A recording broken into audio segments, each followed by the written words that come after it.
النهارده انا جايه احكي لكم قصه ندى. ندى بنت عاديه خالص زي اغلبنا يعني.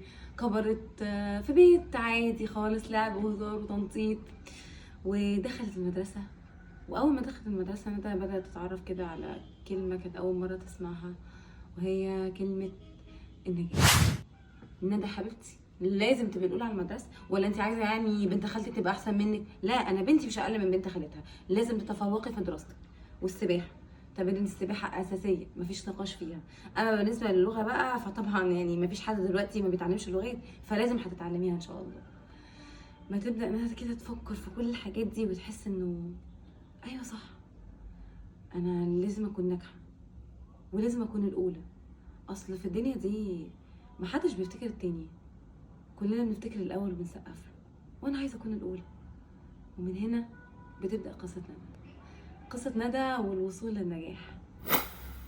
بتبدا ندى تعافر سنه ورا التانيه، مذاكره وتمارين ما بتحبهاش خالص اصلا، وللاسف يا ندى ما وصلتش تبقي الاولى.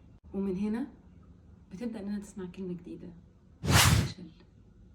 للاسف انتي فشلتي يا ندى، فشلتي ان انتي تبقي الاولى، فشلتي ان انت تبقي ملتزمه في تمارين سباحه انت اصلا مش حباها، لغات مش عايزه اصلا تتعلميها. يمكن انت تكوني حابه الرسم اصلا بس كنتي لازم تتعلميها.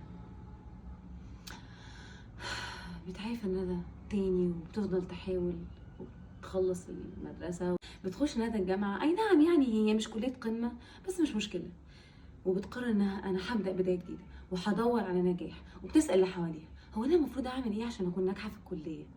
المفروض ان انا اشترك بقى في انشطه طلابيه، ماشي هشترك في انشطه طلابيه. اتعلم لغه هتعلمها، اخد كورسات هاخدها. وبتعافر ندى وبتبدا بدايه جديده ومشرقه. برافو يا ندى، هايله ممتازه، هو ده المطلوب. بتخلص الكليه بنشاط وبحماس مهول جدا، محضره سي في محترم، في كورسات وفي خبرات كتيره قوي اخدتها من انشطه طلابيه وهكذا. بس للاسف بتتصدم ندى بالواقع تاني. بصراحه يا ندى انتي unqualified. ايه؟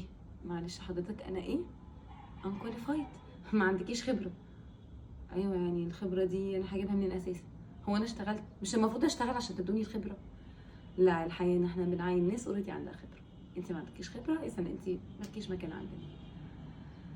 بتقدم في شغل شهر اتنين تلاته، صحراء جرداء، مفيش حاجه بتيجي، ولا حتى حد بيفكر يقول لها احنا مش هنعينك.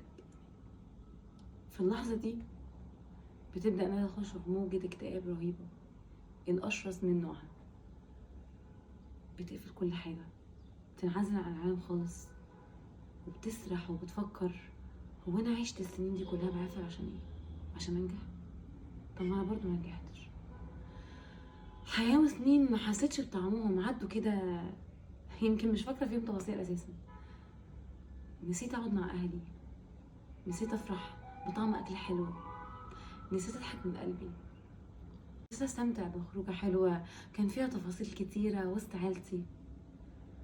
سحلت دماغي ونفسي في تفاصيل كتير وفي محاولات كتير اني اكون الاولى عشان الناس تفتكرني، والحقيقه اني لا بقيت الاولى ولا عشت حياتي.